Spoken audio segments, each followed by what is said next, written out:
Bismillahirrahmanirrahim. Assalamualaikum warahmatullahi wabarakatuh. Sobat Quran yang dimuliakan Allah Subhanahu wa Ta'ala, jika sebelumnya kami telah membahas tentang para penghafal yang tidak mau memurojaah hafalannya karena malas, dalam pembahasan ini kami ingin membahas tentang mereka yang tidak mau memurojaah hafalan justru karena tidak sadar arti pentingnya murojaah itu sendiri. Kedua-duanya tentu saja sama-sama berbahaya bagi seorang penghafal karena menyebabkan lenyapnya hafalan. Az-Zuhri sebagaimana kami kutip dari Hilyatul Auliya karya Abu Nu'aim mengatakan, innama yudhibul ilma an-nisyanu wa tarkul mudzakarah. Ilmu itu bisa lenyap karena lupa dan tidak diulang-ulang. Namun tidak mau memurojaah hafalan karena tidak sadar pentingnya, tentu lebih besar bahayanya bagi seorang penghafal Al-Quran dibandingkan dengan tidak mau memurojaahnya karena malas. Karena mereka yang malas, paling tidak mereka masih sadar bahwa murojaah itu sesuatu yang sangat penting. Hanya saja karena mereka tidak mampu dan tidak mau berusaha mengalahkan rasa malas itu, akhirnya mereka terhalang dari kegiatan murojaah. Ketidaksadaran akan arti pentingnya murojaah ini kebanyakan karena adanya ketidaksadaran di dalam diri seseorang bahwa mereka punya hafalan dan punya kewajiban untuk menjaga hafalannya tersebut. Sebab bagaimana mungkin seseorang punya kesadaran untuk menjaga hafalan sementara dia sendiri tidak sadar bahwa sebenarnya dia punya hafalan. Ketidaksadaran ini sendiri bisa timbul jika seseorang sudah terlalu lama meninggalkan hafalannya. Katakanlah dulu dia pernah menghafal beberapa surat pilihan, misalnya surat Yasin, Ar-Rahman, Al-Waqi'ah, Al-Muluk, dan surat-surat lainnya. Setelah itu dia meninggalkan hafalannya tersebut hingga akhirnya dia tidak sadar bahwa dulu dia pernah menghafal. Hal inilah yang kami perhatikan banyak terjadi di kalangan umat Islam, khususnya mereka yang tidak mau menghafal Al-Quran. Mereka menakut-nakuti orang lain yang menghafalkannya bahwa katanya tanggung jawab seorang penghafal Al-Quran itu berat karena harus senantiasa dapat menjaganya.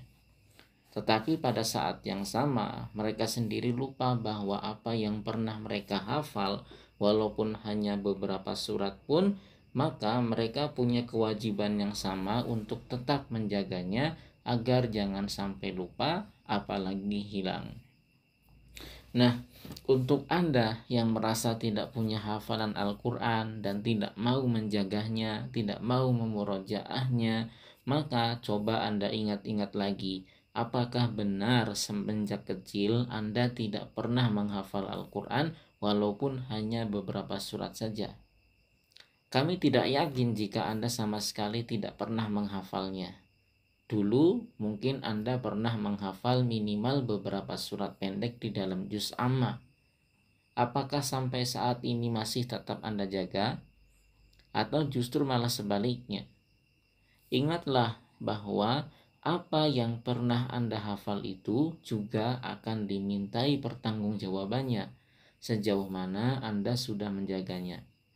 Ingatlah bahwa kewajiban menjaga hafalan itu bukan hanya berlaku bagi mereka yang berniat menghafalkannya atau yang sudah punya hafalan 30 juz saja, tetapi berlaku untuk siapapun yang pernah menghafalkannya walaupun hanya beberapa surat atau ayat saja.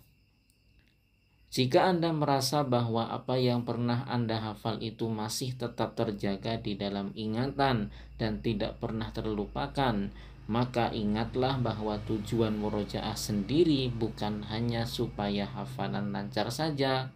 Lebih dari itu, kewajiban murojaah sebenarnya agar Anda selalu membacanya.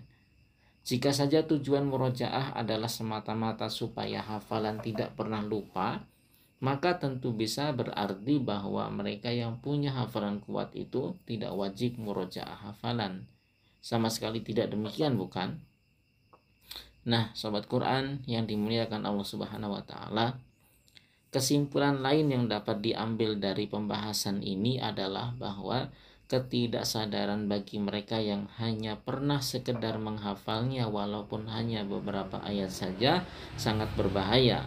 Maka tentu lebih berbahaya lagi jika hal itu terjadi pada diri seseorang yang sudah pernah menyelesaikan hafalannya, dan tentu ini menjadi musibah besar bagi mereka. Mudah-mudahan Allah Subhanahu wa taala memelihara kita dari yang demikian itu dan memberikan kepada kita pemahaman serta semangat untuk senantiasa menjaga hafalan-hafalan yang sudah kita dapatkan, yang sudah pernah kita hafalkan. Demikian pembahasan kita kali ini. Jangan lupa Anda klik like jika menyukai video ini, subscribe bagi yang belum, dan share seluas-luasnya. Follow juga Instagram @sobatquranid. Barakallahu fiikum. Assalamualaikum warahmatullahi wabarakatuh.